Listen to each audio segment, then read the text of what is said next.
उपस्थित सत श्रद्धालु, देवशास्त्र गुरु के प्रति श्रद्धावंत, स्वाध्याय के प्रति ललायत, आत्म कल्याण के इच्छुक आप सभी धर्मानुरागी महानुभाव, आज हम पुनः उस माँ जिनवाणी की आराधना के स्वरूप विद्यावसु श्रावकाचार्य को यहाँ पर अध्ययन करने के लिए तत्पर हुए हैं। आज की गाथा क्रमांक 9 को हम लोग सुनेंगे, पढ़ेंगे। पहले उच्चारण और बाद में उसका विस्तार। कप्पतरु खलु धम्मो चिंतामणि कामधेनु कुंभो वा धम्मो रयणाय रोच सव्वाण सुहंकरो धम्मो। आचार्य भगवान श्री वसुनंदी जी मुनिराज यहाँ पर कह रहे हैं कि कप्पतरु खलु धम्मो, धर्म जो है निश्चय से कप्पतरु यानी कल्प वृक्ष है। चिंतामणि यानी चिंतामणि रत्न है। कामधेनु, कामधेनु गाय के समान है। कुंभोवा यानी काम कुंभ है। धम्मो रेणाय रोच, और यह धर्म रत्नाकर है। सव्वाण सुहंकरो धम्मो, और यह धर्म सबका सुख करने वाला और शुभ करने वाला है। महानुभाव, कल्प वृक्ष, चिंतामणि, कामधेनु और कामकुंभ, इनके बारे में कई बार सुना, शास्त्रों में पढ़ा है। कल्प वृक्ष 10 प्रकार के होते थे। भोजनांग, पानांग, दिव्यांग, तुर्यांग आदि। इन कल्प वृक्षों के माध्यम से भोग भूमि में, चाहे वह सुखमा सुखमा हो, चाहे सुखमा और चाहे सुखमा दुखमा काल क्यों ना हो, इन तीनों ही कालों में, प्रथम, द्वितीय और तृतीय काल में ये कल्प वृक्ष हुआ करते थे, जिनसे जीव अपने अपनी इच्छित वस्तुओं को प्राप्त करते थे।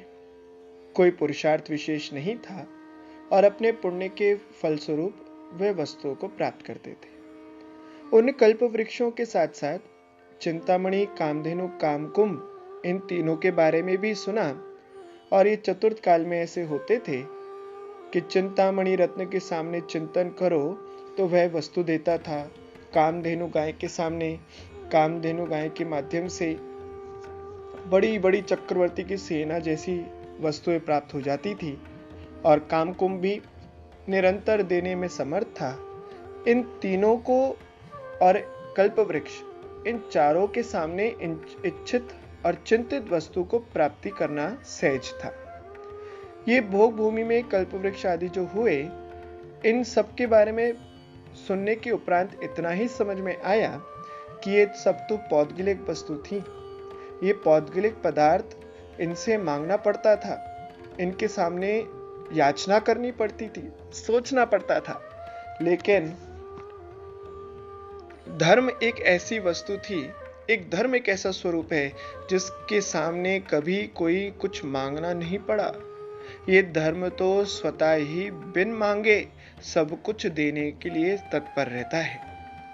ये वस्तु जो कल्प वृक्ष आदि 4 वस्तु के नाम लिए, ये तो फिर भी काल की मर्यादा में रहे। प्रथम काल, द्वितीय, तृतीय और चतुर्थ काल तक हो गए, लेकिन अब पंचम काल में ये तो नहीं है। तो क्या करेंगे? भैया घबराओ मत, पंचम काल में धर्म का सहारा है। यदि पंचम काल में सुरक्षित रहना चाहते हो और आने वाले समय में छठे काल में नहीं जाना चाहते हो, तो याद रखें, धर्म का शरण ही तुम्हें इन सब दुखों से बचा सकता है और सुख तुम्हें दे सकता है। ये धर्म तो हर काल में तुम्हारा साथी है, हर जीव को हित करने वाला है। ये कहीं भेदभाव नहीं करता। जैन धर्म या सच्चा धर्म जो भी है, जो भी उसकी शरण को प्राप्त करता है, वह उसको मानकर अपने अपने दुखों को निवारण करता है। अपने जीवन में, अपने परिवारीजनों में, अपने सबके हित की भावना करने से वह सबका शुभ करता है, मंगल करता है और सबको सुख प्राप्त कराता है। महानुभाव, जब बिन मांगे ही मिल रही है तो मांगकर अपने आप को छोटा क्यों करें। एक व्यक्ति था, एक छोटा सा बालक। घर में उसके मेहमान आए और मेहमान ने आकर कहा, भैया बच्चे तुम टॉफी ले लो। उसने मना कर दिया। मेहमान ने बहुत जिद करी, लेकिन उस बच्चे ने उनके हाथ से टॉफी नहीं ली। माँ ने भी कहा, ले लो बेटा, कोई बात नहीं। बोले, नहीं मम्मी, मेरे को नहीं चाहिए। आखिरकार जो मेहमान घर पर आए थे, उन्होंने जबरदस्ती उसके दोनों हाथों में, उसकी पॉकेट में, उसके जेबों में, सब में टॉफी भर दी। जब वह चले गए तो माँ ने कहा, बेटा जब इतना बार कह रहे थे तो ले लेना चाहिए था।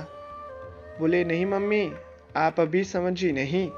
यदि मैं उनसे टॉफी ले लेता तो वह 1-2 टॉफी ले पाता, लेकिन जब मैंने उनको मना कर दिया तो उन्होंने मुझे पॉकेट्स को, मेरे हाथ को भर भर कर टॉफियों से भर दिया। इसलिए मैंने बिन मांगे इतनी सारी टॉफियां ले ली, और यदि मैं ले लेता तो मुझे 1 या 2 टॉफी से संतुष्ट होना पड़ता। ऐसे ही महानुभाव, हम भी उस बच्चे की तरह हैं। यदि हम मांगेंगे तो हम अपनी सोच के हिसाब से मांगेंगे, लेकिन धर्म तो सब कुछ देने वाला है, बिन मांगे ही देने वाला है। इन चिंतामणि, कल्पवृक्ष, कामधेनु के सामने तो मांगना पड़ता था, लेकिन हमारा धर्म तो रत्नाकर है, रत्नों का पिंड है, खुद खदान है, जिसमें कभी किसी प्रकार की कोई कमी नहीं आ सकती। वह तो भर भर कर देने वाला है। इसलिए उस रत्नाकर को प्राप्त करने के बाद हम कंकड़ पत्थर को बीने, ये समझदारी नहीं है। हम तो जानते हैं भैया, हम खदान में रहने वाले हैं, हमारे पास तो खदान भरकर रत्न हैं, फिर हम 1-2 रत्नों की चाह के लिए इस खदान को छोड़कर क्यों जाए। जो धर्म के इस स्वरूप को समझ गया तो वह अपने जीवन में कभी भी किसी प्रकार की कोई शंका कर नहीं सकता, वह किसी प्रकार की कोई कांक्षा कर नहीं सकता। इसलिए महानुभाव, यहाँ पर ये बात को समझें कि हमारा धर्म कैसा है। वह धर्म कल्पवृक्ष की तरह है, वह चिंतामणि रत्न की तरह है, वह कामधेनु अथवा कामकुंभ की तरह है, और तो और हमारा धर्म तो रत्नाकर है, जो हमें सब कुछ देने वाला है, हमारा शुभ करने वाला है, सुख करने वाला है। यहाँ पर 9वीं गाथा के माध्यम से हमने अपने धर्म पर दृढ़ता रखी, उसके स्वरूप को जाना और उसकी देने शक्ति को जाना। अब आगे 10वीं गाथा को हम देखकर अपने और श्रद्धा के भावों को दृढ़ करें। श्रद्धा कितने प्रकार की होती है, तो श्रद्धा के बारे में बताते हुए आचार्य महाराज लिखते हैं, सड्ढाय बेय बेया मिच्छत सम्मतरुवेणम खलु मिच्छतम दुह हेदु सम्मतम होदि शिव हेदु। सड्ढाय भे भेया, ये सड्ढाय यानी श्रद्धा, श्रद्धा के बे यानी 2, भेया यानी भेद होते हैं। कौन कौन से भेद होते हैं, तो बताया मिच्छत सम्मत, मिथ्यात्व और सम्यक्त्व, रूवेणम रूप से। कौन कौन से भेद हैं, मिथ्यात्व और सम्यक्त रूप से। ये सड्ढाय यानी श्रद्धा निश्चय से 2 भेद प्रकार से जानना चाहिए। मिच्छतम दुआ हेतु, जो मिथ्यात्व है वह दुख का हेतु है, और सम्मतम, वह श्रद्धा जो है सम्यक्त रूप होती है, तो शिव हेतु, वह शिव का सुख का मोक्ष का हेतु है। महानुभाव, यहाँ पर श्रद्धा के 2 भेद कर दिए। श्रद्धा को कोई आस्था भी कहता है, विश्वास भी कहता है, इसके कोई भी नाम हो सकते हैं। अपने इष्ट आराध्य के प्रति भक्ति प्रकट करने का जो माध्यम है, जो हृदय में रखने का, हृदय में जिसके श्रद्धा होती है, वह आस्था ही श्रद्धा है, और उसको कई रूप से जाना जा सकता है। विश्व के किसी भी हिस्से में चले जाओ, श्रद्धा के अलग अलग रूप देखने को मिल सकते हैं।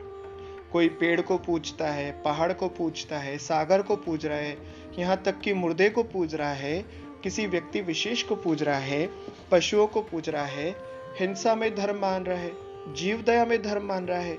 लेकिन कितने भी प्रकार से क्यों ना हो, वह कुछ भी कर ले, लेकिन श्रद्धा के रूप से तो दो ही प्रकार होते हैं। पूरे विश्व में, पूरे संसार में, तीन लोक में श्रद्धा दो ही प्रकार की होती है, या तो वह सम्यक रूप होती है या मिथ्या रूप होती है। मिथ्या रूप यानी उल्टी मान्यता, सम्यक रूप यानी वस्तु का जो जैसा स्वरूप है उसको वैसा मानना। यह श्रद्धा जब मिथ्या रूप होती है तो वह उल्टी ओर ले जाती है, संसार में ले जाती है, वह मोक्ष के मार्ग से दूर ले जाती है, भटका देती है, क्योंकि वह एक इंद्रियादि जीवों की पूजा करने की प्रेरणा देती है, जिससे देव मूर्ता, गुरु मूर्ता, लोक मूर्ता जैसी वह गलतियां कर बैठता है, मूर्खता कर बैठता है, उन शाखाओं में प्रवेश कर जाता है, जिसके कारण से वह धर्म के स्वरूप को ही भूल जाता है। क्या है सच्चा धर्म, कैसे हम अपने आप को लग सकते हैं, इस बात को समझने की उसके अंदर शक्ति भी नहीं रह पाती और समझने का उसका प्रयास भी नहीं होता। महानुभाव, जब व्यक्ति मिथ्यात्व की ओर अग्रसर होता है, अब कोई आंख बंद करके बैठ जाए तो उसको प्रकाश कहां से दिखेगा। जो व्यक्ति सोने का बहाना करे उसे जगाया नहीं जा सकता, जो सो रहा हो उसे तो जगाया जा सकता है। ऐसे मिथ्यात्व जो है, मिथ्यात्व तो ओढ़ी गई चादर है। अब मिथ्यात्व के माध्यम से सूरज को देखने का प्रयास ही नहीं हो रहा, क्योंकि उसे सोने में आनंद आ रहा है। मिथ्यात्व संसार का कारण है। यदि संसार से पार जाना है तो अपनी श्रद्धा को बलवती करना होगा, अपनी श्रद्धा को सम्यक करना होगा, क्योंकि सम्यक रूप से ही हम अपने स्वरूप को जान सकते हैं। श्रद्धा क्या है? 7 तत्वों 9 पदार्थ का जैसा स्वरूप बताया उनको वैसा मानना, यही सम्यक्त्व है। सच्ची श्रद्धा ही सम्यक्त्व हो सकती है, अंधविश्वास को नहीं। हमने पिछली बातों में भी, गाथा में भी बताया था, अंधविश्वास नहीं करना, अंतविश्वास करना है, यानी अपने धर्म का स्वरूप को समझना है। हम क्या हैं, कौन हैं, इस बात को जानना है। किस प्रकार से हम अपने स्वरूप को प्राप्त कर सकते हैं, ये ही हमारे समीचीन धर्म का स्वरूप बताने में हमें सक्षम बना सकता है। हम श्रद्धा को सम्यक रूप बनाने के लिए क्या करें? तो जिस प्रकार से हम भगवान को देखें, कौन है भगवान? तो जो सच्चे वीतरागी हैं, हितोपदेशी हैं, जो सर्वज्ञ हैं, जिनकी ये 3 लक्षण हैं, जो अपने आप को पहले सिद्ध करते हैं, उनकी बात को यहाँ पर हम लोग अंगीकार करते हैं। वही सच्चा मार्ग बताने वाले हैं। उन्हीं मार्गों के माध्यम से हम अपने कल्याण का मार्ग प्रशस्त कर सकते हैं। महानुभाव, श्रद्धा किसी भी रूप में क्यों ना हो, लेकिन सच्चाई से कभी भी मुख नहीं मोड़ा जा सकता, सच्चाई को कभी भी छुपाया नहीं जा सकता। जैसे अंगारे को या चिंगारी को किसी भी रुई के ढेर में रख दिया जाए तो ज्यादा देर तक छुपाया नहीं जा सकता। यदि वह सच्चाई है तो वह उजागर होकर ही रहेगी। स्वरूप किसी का कुछ भी हो, कोई भभूति लगाकर बैठे हुए देव को पूज रहा है, कोई परिवार में साथ में बैठा है उसको पूज रहा है, कोई अस्त्र शस्त्र लिए बैठा है, कोई कब्र में दफन है उसको पूज रहा है, तो ये हमारे समाज संस्कारों को कभी भी संसार से निकालने वाली नहीं बना सकती।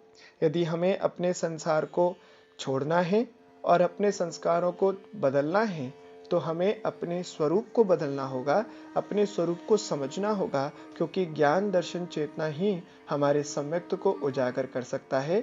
अपने सच्चे देवशास्त्र गुरु की श्रद्धा ही हमें सम्यक्त्व की राह पर आगे बढ़ा सकती है। महानुभाव, श्रद्धा समीचीन होती है तो हम लोग अपनी राह को सम्यक रूप से ले चल सकते हैं। यदि पूर्व दिशा में जाना हो तो उसके लिए हमें पूर्व दिशा में ही कदम बढ़ाने होंगे, लेकिन अगर हम पश्चिम दिशा में चले जाएं तो शायद कभी भी हम पूर्व दिशा में नहीं पहुंच पाएंगे, अपनी पूर्व दिशा को प्राप्त नहीं हो पाएंगे। हम लोग उल्टी राह पर ना चलें, सीधी राह को अपनाएं।